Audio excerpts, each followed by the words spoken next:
Good morning. Good morning. Good to have all of you here the week after Sunday, being able to celebrate everything that our Lord did for us when He rose again from the grave and what that means for us. Today, our Bible study is taken out of a book. I didn't create this one. It's about the readings that are appointed for the second Sunday, well, technically first Sunday after Easter. So that's what we're going to look at today. Let's begin with a word of prayer. Gracious Heavenly Father, we are continually reminded of your goodness and all of the wonderful, amazing things that you have done for us. And especially when we look at the resurrection, it proves to us that our sins are forgiven and that because Christ lives, we shall live also. Thank you for defeating death and sin and the devil for us. Help us now to live in joy, without fear, going forth boldly proclaiming that Christ is the Lord. It's in His name that we pray. Amen. Amen. All right, so the first page here has an introduction, so that's where we'll start. Often people hear or say, life is full of surprises. This response to a situation often implies that an unexpected situation has occurred. What are some recent events or situations that may have given rise for you to say, life is full of surprises? Anybody have any surprising things happen they want to share? Where's my orange juice at? There it is. When I ask you questions, that's when I grab a quick drink. So, anything surprising? I don't think snow on Easter was necessarily expected. That was a little bit of a surprise. If we have folks watching in North Dakota, which I doubt, but if there are, I bet they've had some surprises lately. A blizzard yesterday. Yeah. Tracy told me they had to call church off, not due to snow, but due to ice. They got so much rain and then it all froze. But they've got like inches of ice over there, so just one fun thing after another for them, I guess. Good place to work.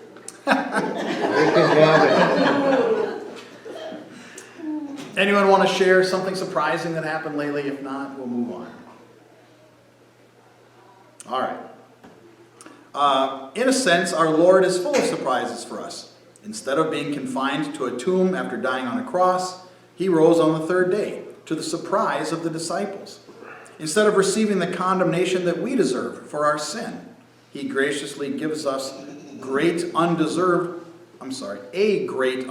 surprise, His unexpected forgiveness.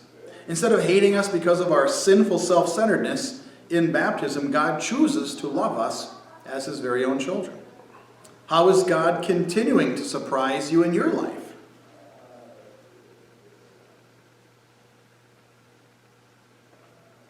Well, it's just day to day, and something can just happen. When Ellen fell last summer, weren't expecting anything like that to happen. Yeah. Even just walking the dog the other day, a rabbit took off and they ended up on the ground. But he's okay? I could have broken a leg or something. Yeah. Easily.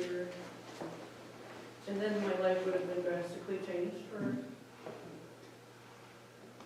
Yeah.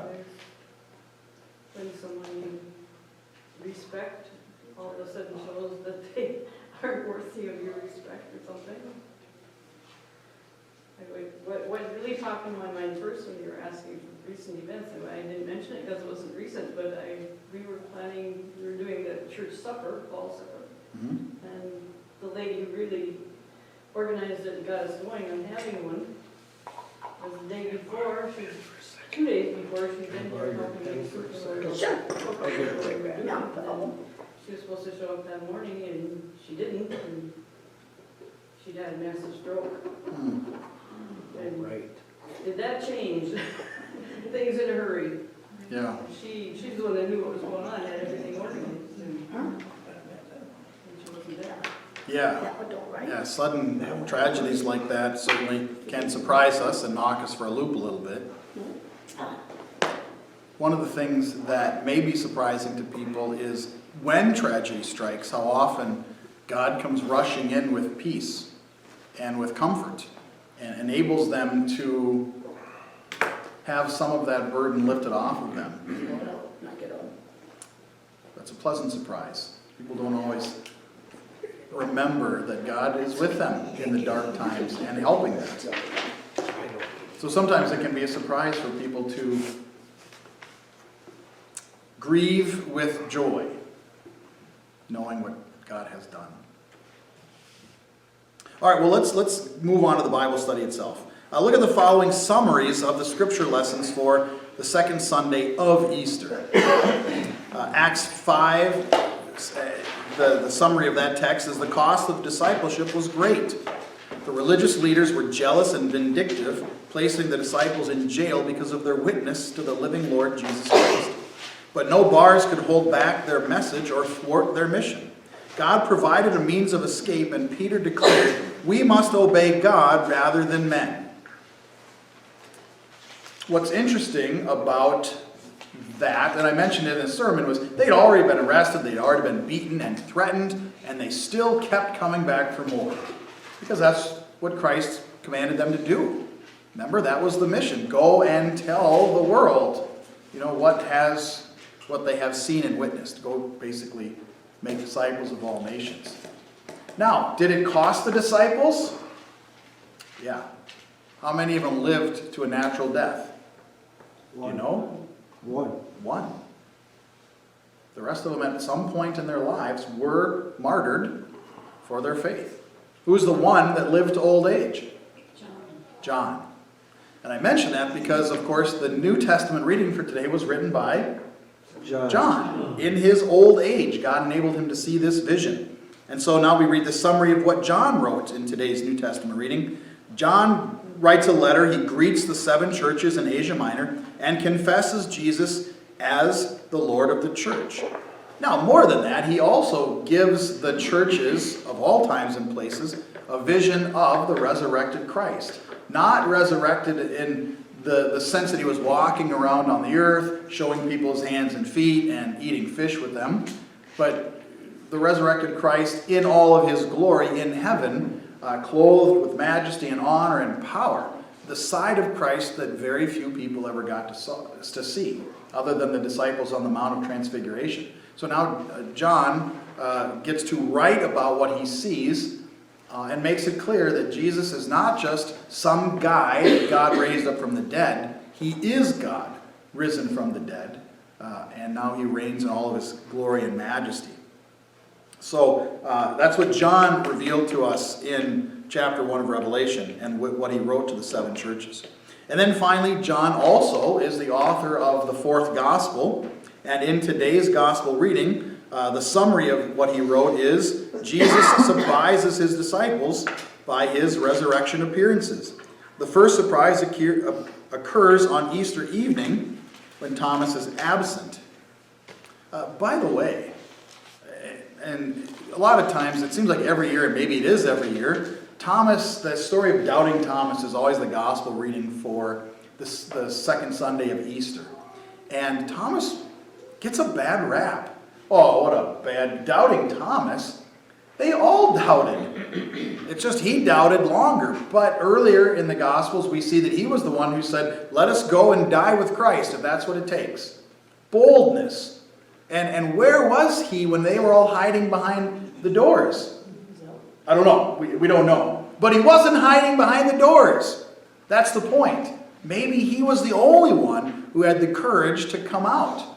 Or maybe nobody knew who he was and so he could walk around with anonymity. I don't know. But he wasn't hiding behind these doors anyway. So maybe Thomas gets a bit of a bad rap.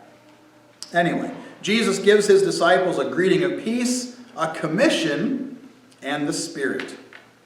A week later, Jesus returns and surprises Thomas. Jesus shows Thomas that faith does not rely on physical, and then one word that carries over to the next page, appearance. Well, let's just read through this and go from there. What surprises do we find in the first lesson of Acts chapter 5, especially verses 12, 17, and 19? And I have to go grab a Bible quick because for some reason I came to Bible study without a Bible.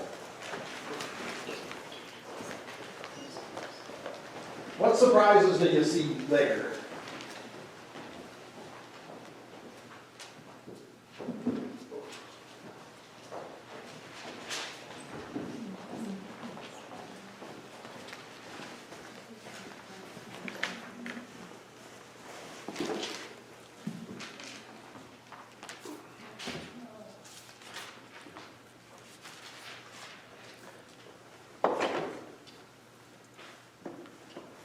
Well, let's just read verses 12, 17, and 19. Now, many signs and wonders were regularly done among the people by the hands of the apostles, and they were all together in Solomon's portico. Just in that one verse, what might be potentially surprising? They were all together, and they were in the temple area. That's surprising considering, as I already mentioned before, they've already been arrested and beaten and told don't do that anymore. And they did. What else might have been surprising? Well, it says they were wonders. If they created wonder, they must have done something. Yeah, they were doing miracles. God had given them the power to do miracles, and they were doing them. In fact, it said that people were so amazed or in wonder about what the apostles were doing that they would bring out their sick just so that Peter's shadow might pass over them, and that they might be healed by Peter's shadow. Now, nowhere does it say they were healed just simply by being in Peter's shadow.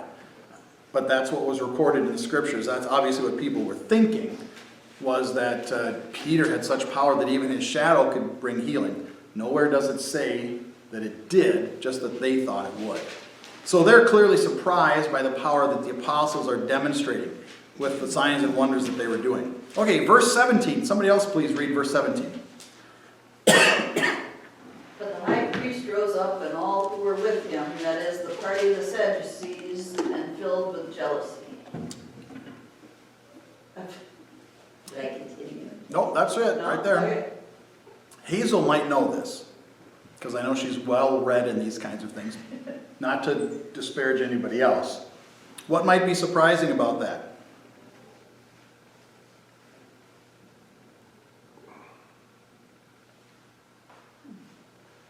At that time, the high priest and the Pharisees did not get along with the Sadducees. The main thing the Sadducees disagreed, they were more of a political arm of the church. The Pharisees were more of the priestly arm of the church, so to speak. What was the one thing the Sadducees were very vigorous in their rejection of, if you know? They denied the resurrection. Not Jesus' resurrection, any resurrection. In the Old Testament, where it talked about people living after death and being with God, Job 19, perfect example. That was the text for Easter last week. I know that my Redeemer lives. In the end, he'll stand upon the earth, and I will see him with my own eyes. There is a life, a body resurrection yet to come. The Sadducees rejected all of those Old Testament passages and said, there is no resurrection. When you die, that's it. And so, for the high priest to be together with the Sadducees would have been surprising. But they were brought together by their mutual hatred of... What's that? The disciples of Christ. Yeah. The disciples of Christ, Christ himself. The Way was the name of the movement. All right, so that would be the surprising thing there. Verse 19. But during the night, an angel of the Lord opened the prison doors and brought them out. Yeah, and obviously the surprising part of that would have been... The angel of the Lord opened the door. Yeah, the apostles got out of jail. Not with a little orange card, Monopoly reference, but with an angel appearing and releasing them. Some of these things are going to be covered. I'm not going to say more about it right now. So there were some surprising things, unexpected things happening in this text. And then the statement made by Peter in verse 5:29, I think we've alluded to it earlier. Peter and the apostles answered, "We must obey God rather than men." A phrase we would do well to memorize, because certainly we have times where we have to say those words and confess those words to others. How might that have been a surprise for Peter to say that? Because it put his life at risk. What's that? It might put his life at risk. Yeah, something like that, considering the threats already made against them, was almost like saying, go ahead and kill us, but we're not going to stop doing what God has called us to do. All right, so those are surprises in Acts chapter 5. Now, if we look at Revelation chapter 1, Jesus is referred to as the Alpha and the Omega. And I'm pretty sure somebody here knows what Alpha and Omega are. What's that? Beginning and end, Yeah, or first and last? they're the first and last what? Letters of the Greek alphabet. Letters of the Greek alphabet. So when we talk about if a store has everything, it's got everything from A to Z. Same kind of concept here. That when Jesus says, I am the Alpha and the Omega, I'm everything from A to Z. Number 4, through the Spirit, John peeked into heaven and viewed the living one. What surprises did he see in verses 12 to 16? Somebody can read that if they want. When I turned to see the voice that was speaking to me in answering, I saw 7 golden lampstands, and in the midst of the lampstands one like a son of man, walking with a long bow and with a golden fleece around his chest. The hairs of his head were white wool, white snow. His eyes were like a flame of fire. His feet were white, glistening, free glass, fine, and a burdens, and his voice was like the roar of many waters, and his right hand he holds 7 stars. From his mouth came a sharp two-edged sword, and his face was like the sun shining and full swing. All right, thank you. As we look at most of those descriptions, especially starting in the middle of verse 13, long robe, golden sash, white hair, eyes like fire, feet like bronze, voice of many waters.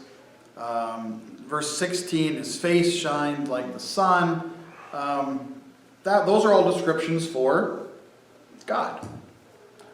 Ironically, some of those are almost directly right out of Daniel chapter 7, which describes the Ancient of Days, God. And in that chapter, somebody comes into the presence of God with all of his white hair and flaming eyes. And the one who comes into the presence of God is one like a son of man.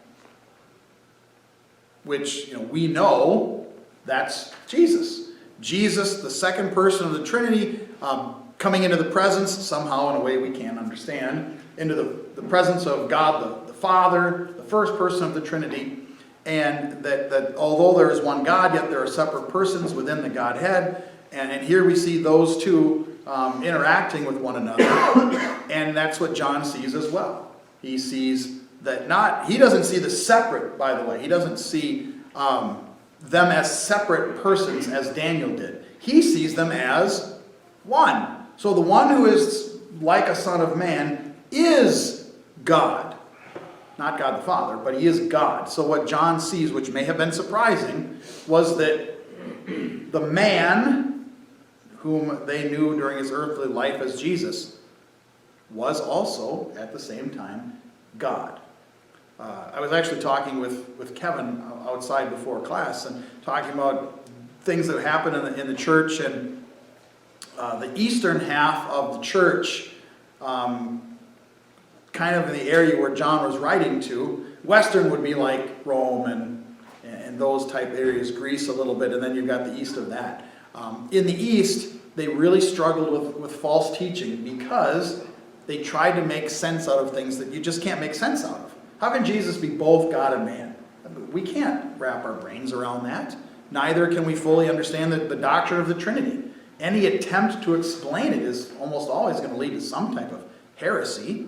But the East really struggled to try to explain the unexplainable. In the West, they were more likely to just put their hands up in the air and go, I don't know. That's just what the Bible says, so we believe it. And that's kind of the Lutheran way as well. We don't necessarily have an answer to every question that people might have. Our answer is, I don't understand how that's possible, but I believe it because God says so in His Word. So that might have been the surprising thing for John, was seeing Christ, the man that he saw executed with his own eyes. Remember, John was there. And now he sees him in all of his glory as God in heaven. And now, moving on to the gospel reading, Thomas doubted, then he believed. How did this change occur? We don't really have to go through it. We know the story. Why didn't he believe at first? He hadn't seen him and hadn't seen the mark. Yeah, he didn't see it. Everyone else saw it, and I don't know what he thought their motivation was for saying that they saw him, but he said, I'm not going to believe it. Which, by the way, for those people who like to try to pretend that the Bible is not believable, that this whole story of Jesus is all made up, why would you include a story like this in it? Where one of the characters actually says, I don't believe it. So there was doubt. Yeah, because they're real people that we're dealing with, not made up characters in a story. These are real people that they had doubts too. So if you also doubt, it's not surprising, Thomas did as well. And then Jesus' response was, you doubt because you haven't seen, blessed are those who have not seen and yet have believed. There's lots of things that I could point out, and especially in the Easter story, about why would you put that in the story if your desire was to make something up that everybody would believe. You had your hand up, Mary?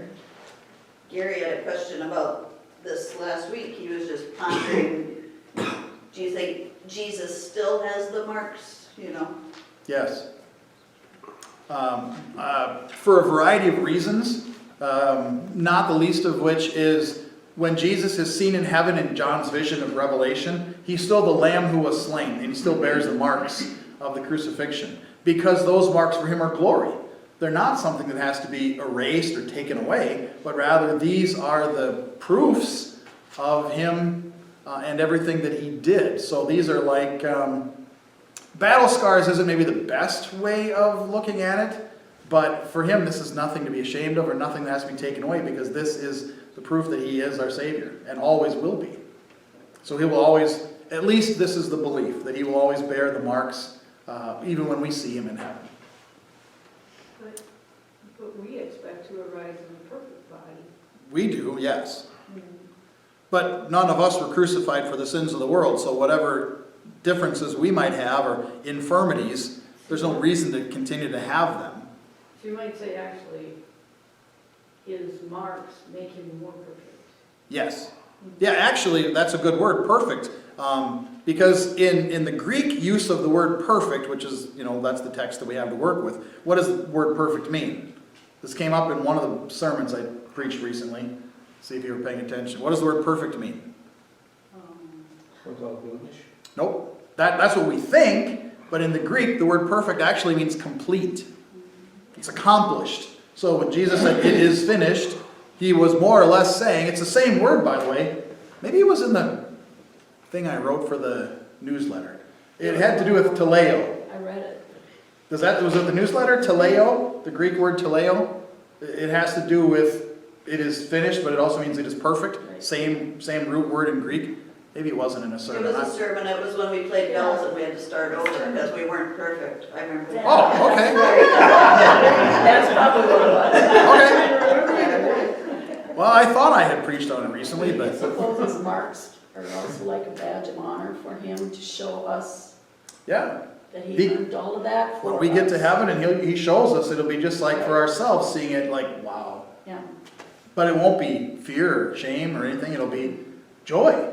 This is our Savior.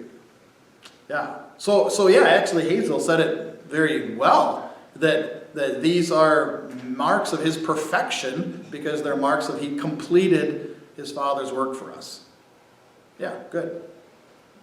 So then the change occurred obviously when Thomas was able to see him.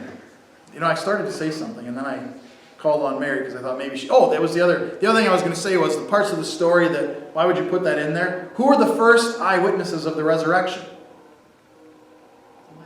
Women. Women. Nobody listened to women. They didn't have any respect in those days. Why would Jesus make them his first, apostles, if you will, because they were sent to go and tell the men. And so they went into this room full of men and said, hey, we've seen him. You guys remember, it wasn't in the John text. Do you remember how how the apostles, the disciples, responded when the women told them that? They went running. Well, eventually, but their first response was, They didn't believe him. they didn't believe him. It sounded like nonsense to them. These women are crazy. They're hysterical. They had to go see for themselves. Yeah, and then, John and Peter took off running. But if you wanted to convince people that whatever story you're coming up with is believable, you wouldn't take the least believable people and make them your heralds. Main characters. Yeah, but God did. And again, the whole argument is just against those who say, that's just all made up. Well, whoever made it up then really made some weird choices. They should have, made other... I'm getting off track. It really has nothing to do with this Bible study, so I will put a cork in that for another time. Number 6. Today we find surprises of God in word and sacrament. So we find the surprises of God, things that we might be unexpected to receive in word and sacrament. In what way does John 20, verse 29, refer to these so-called surprises? John 20, verse 29. Jesus said to him, you have believed because you have seen me. Blessed are those who have not seen and yet have believed. Yeah, good. As I alluded to in today's sermon, we don't see God. We see evidence for God. We see him at work in his means of grace, but we don't actually see God. So when we receive the Lord's Supper and we receive the body and blood of Christ, we don't see it, and it really is hard. It's not hard to believe because we believe it by faith. But if you were trying to explain that to an unbeliever, you brought along some family member or friend to Easter service and talk about receiving the body and blood of Christ, they might be a little turned off by that, thinking that's kind of gross. In fact, the early church was accused of cannibalism because they talked about eating Christ's body and blood all the time. That was certainly surprising to learn that Christians were cannibals. Not really, of course, but to an outsider that must have been surprising. But even in just the word that is proclaimed, the word that is attached to the sacraments, there's power in that. And why go to church? Why do all this? Because you're receiving God. He comes to us in his word, and his Spirit accomplishes things in us by his word that we wouldn't otherwise receive. But it's not seen. It may not even be felt, but it's happening because God said it is. His word is true and faithful, and we believe it. We don't always see it or feel it, and so that might be surprising when people are reminded, or maybe hear for the first time, of what God does through things that they can't see or feel. And by the way, this Bible study, I'm basing this off of what I see in the next question, has nothing to do with today's sermon. I wrote that on my own, and now I'm seeing this for the first time, what number 7 says. Each of the readings has 3 common elements. And the first is fear. Yeah. I didn't steal from this Bible study when I came up with today's sermon, just in case you're wondering. I'm seeing it for the first time now. I just knew what it was and I printed it off. I haven't gone through it before. Fear is followed by God's surprising intervention that melts fear into peace. Identify the 3 elements in each lesson. So what they want you to do is fill in that graph there about, for example, what is the thing that people were afraid of?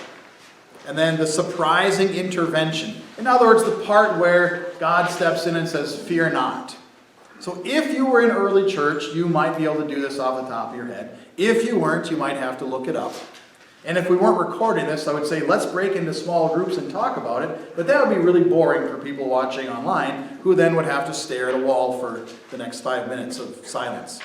So, in Acts chapter 5, what was the fear that you saw in that text?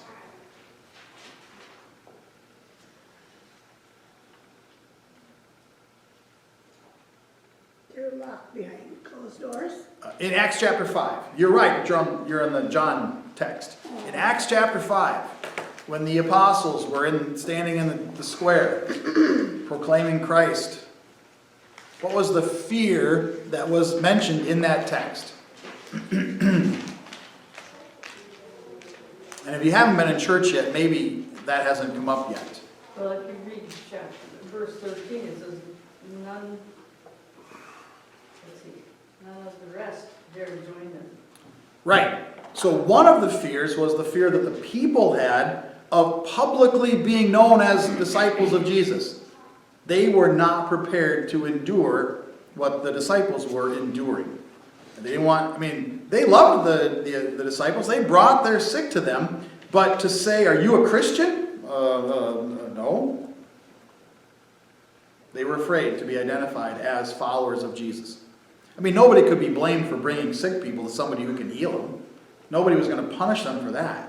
But if they said, are you a follower? Do you believe that Jesus has risen from the dead? Which is the center point of our faith. If you don't believe that, nothing else matters. Do you believe that Jesus was raised from the dead? That would be the part where I don't know. That would be the part they denied.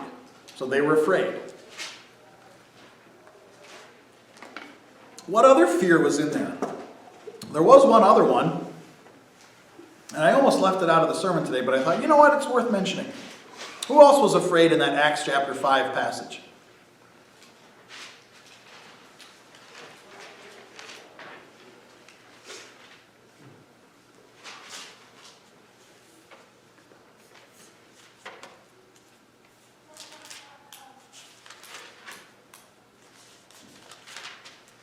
Right now, somebody at Scandi is yelling out the answers, saying, why aren't they getting this? I'm kidding.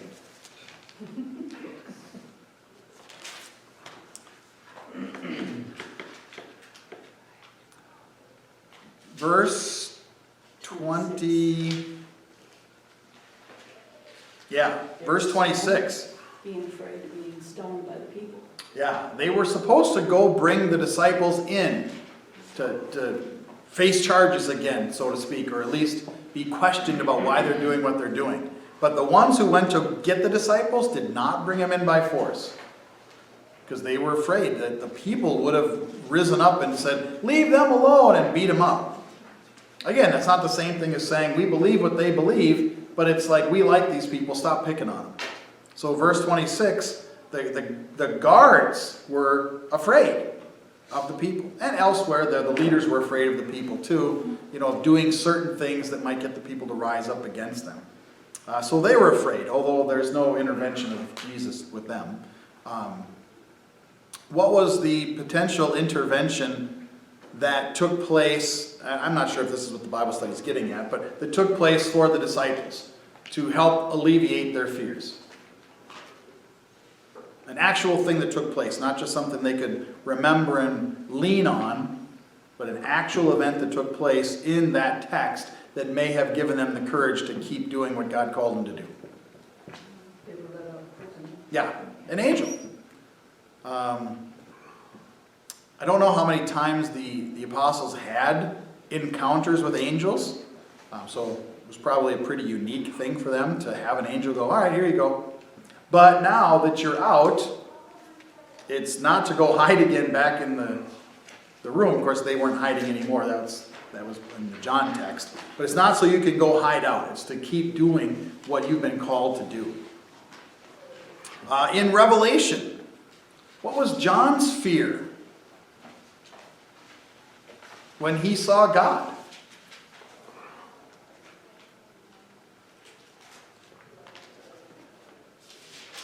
Revelation chapter 1.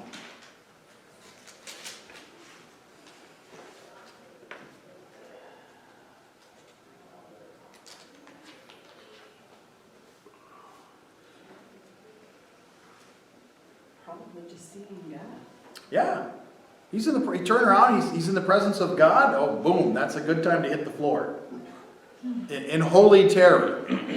And again, you can be terrified of God and still love Him and trust Him because He's God. And I know we've brought this up before, but has anyone had a chance to meet someone really famous? Anyone ever had the opportunity? Really? Nobody's got a little story to tell? Well, I have been blessed to have multiple opportunities to meet people that I thought were pretty famous. Some athletes. President of the Synod, to me, he's kind of a rock star kind of guy. So he's famous. And the feeling inside was always the same. Sheer terror. Trembling. I remember going up to Tom Osborne, right? Coach of the Huskers. Right? Was it a Tom? Tom Osborne? Yeah, right? It's Tom, right? Okay, I thought so. I'm confusing with Bob Devaney. But Tom Osborne, I met him on a couple of different occasions. What's that? He was before Tom Osborne. Yeah, I don't know why I had Bob on my brain. I was pretty sure it was Tom Osborne. But anyway, I had a couple of chances to meet him, and both times, I mean, just shaking. And he's a Christian man. He's a wonderful Christian man. But I'm just scared of what? He's not going to turn on and whack me. He's not going to write me in another book like this idiot came up to me one time. But there's that fear and trembling. And one time I tried to talk to him, and it came out as word salad, and it's all mixed up. I'm sure he was like, what in the world is this guy on? Because it's just nervous. And the one time that I addressed President Harrison, just terror. I'm not afraid of him, but it's just that sense of this is somebody who's powerful and in both of those cases, really good people that I respect. And in my own humility, I suppose, there is a holy terror involved. Not that those entities should ever be comparable to God, but that's just a small example of, well, why would John be so terrified of God? Because he's God. That's why. And I don't know if that's what we'll do the first time we see him, but if it is, let's say it is, we all see God for the first time and we just hit the floor and just worship Him and with a holy terror, not any kind of sinful fear, we just worship Him. Won't it be great that at some point we won't have that holy terror of Him and we'll be best buddies with God and we'll walk right up to Him and talk to Him without fumbling over our words and we can joke around with Him and I used to say to the kids when I was a teacher, someday we'll put God in a headlock and we'll give Him one of those noogie things. We'll be able to do that because that's how close and intimate our relationship with God will be. Maybe it won't be that way when we first get to heaven, but at some point it will be. And that'll be awesome. John had not reached that point yet, so he had a holy terror of God. And what did God do in that circumstance? Fear not, John. Yeah, not just saying fear not, what else? He's the first and the last. Well, that's also what he said. But beyond what he said, what else? He actually touched him. He put his right hand, and in Revelation, the right hand matters. Does anybody remember from our study of Revelation why the right hand matters? Hand of authority. Nope. I mean, that's probably true. It's the right hand of salvation. When God rescues people, it's with His powerful, no doubt, but it's always His right hand. And of course, if you are on the right hand of God, that's a good thing. Of course, if you're in heaven and you're on the left hand of God, that's a good thing too. But the right hand is the place of salvation, and that's what the hand that God uses to rescue people. And so that's the hand He places on this terrified follower of Jesus and says, don't be afraid. So there's that element of touch. And this is Christ, who is not spirit only, He is also flesh, even in heaven. When He rose from the grave, He was raised with a body, and He continues to have a body, even in heaven. So you will be able to put Him in a headlock and give Him a noogie, because He has a body. I wouldn't recommend it right away. Maybe grow into that a little. But you'll be able to, because He'll have a body. And with His body, He literally touched John and said, don't be afraid. That's one of the surprising things about this, is that John would be afraid. After all, he's followed him around for 3 years and been in his company for 3 years, and all of a sudden, Yeah. he fully realizes just exactly who he is. And that's why I think it was more of a holy terror, you know, like if, again, not at all that they should be compared, but if I would try to talk to President Harrison and he put his hand out on me and said, Jason, relax, I'm just a guy, talk to me, that would sure help. That's never happened. On the other hand, if you followed around with him for 3 years, you probably wouldn't be feeling like John. Right. So, Yeah, but again, when John was following Jesus around on the earth for 3 years, he didn't look like this. was in his state of humiliation, That's true. you know, when he was just a guy, or at least that's what he looked like. Now he looks a little different. And then finally in John chapter 20, the fear that they had was, we've already talked about this, fear of the Jewish leadership. And what did Jesus do to calm them, I guess you could say? This is one reason I don't like using canned Bible studies, is because sometimes the answer is so obvious that you're like, there must be something deeper than that. There isn't. What did Jesus do to calm their fears when they were afraid behind locked doors? He appeared. That's it. He showed up. And he said, you know, peace. Don't be afraid. I'm with you. I'm not dead. You know, the whole reason that you're afraid is that, potentially, is all of your following around the last 3 years was for nothing. It's not. I'm alive, just like I promised. Everything I said in my word is true. So he intervenes there and says, peace be with you, and shows them his body so that they see it really is him. All right, and then there are some other passages here that talks about surprises. These are all things, I guess I would characterize them as surprises because we're all sinful people who don't deserve grace, and God gives it to us anyway, so that's surprising. So I think, without having looked at these all ahead of time, I think these are different ways that God shows us grace. Hazel, were you going to say something? I was just wondering if you had any thoughts about why the author chose such a convoluted order. No. Maybe another reason I don't like canned Bible studies. I have no idea why he chose I them. just started with the John 20. Yeah. I don't know. And even if you look down at this list, it's not like they're in the order that they come in the Bible. They're forcing to go back and forth and flip around. I don't know that there's any rhyme or reason to it.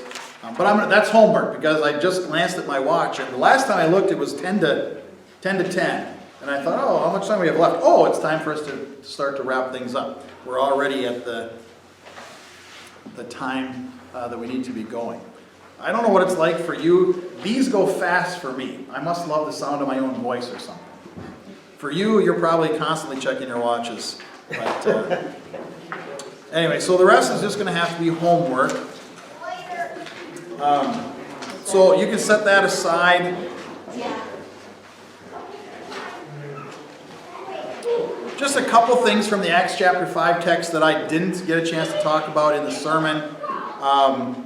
We talked about how people bring all their sick and all that. So they admired the apostles.